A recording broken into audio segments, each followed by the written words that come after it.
With the coronavirus still running rampant in the United States, people continue to stay indoors. In New York City, many people live in small spaces, and a large percentage of the population don't have access to personal outdoor areas. Residents have turned to technology to not only keep themselves occupied while under quarantine, but as a means to survive. As of April 23, 2020, as many as 1.4 million residents of New York have filed for unemployment. With the unemployment office being closed for in-person filing due to the pandemic, it leaves very little options for filing an unemployment claim. Brian O'Reilly Costello, a Brooklyn resident, believes that without having access to the internet, it would have been a lot more difficult for him to file a claim for unemployment. It's been amazing help. From having my laptop to my phone by my side, being able to procure benefits for myself, being able to check on the status of my coworkers and status of just everything in general, society as a whole. I'm very thankful to be able to have these things. During the pandemic, people have been relying on smartphones and internet access, such as sites like Facebook and apps like Instagram, in order to stay in contact with family and friends while under lockdown. Tim again, another resident of Brooklyn, depends on using FaceTime and Zoom in order to keep in contact with out-of-state family members. Well, I've used it to contact family and friends.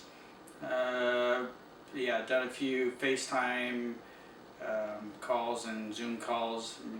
It's all pretty easy now with technology. I use my computer, but I've also used my smartphone before, so it's nice to have access to both of those.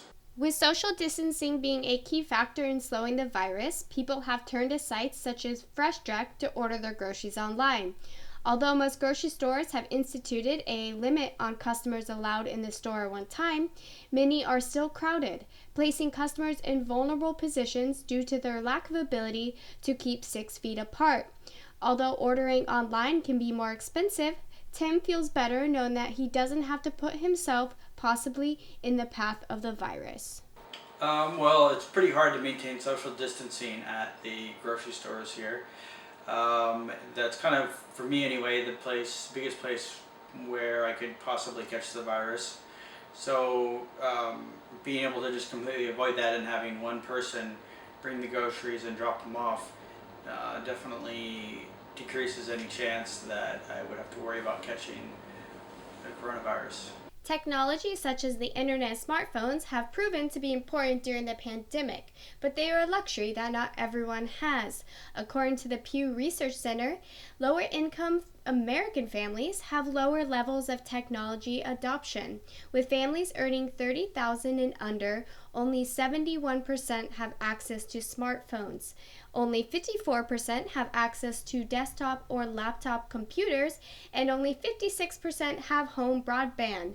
Due to the pandemic, libraries have closed down.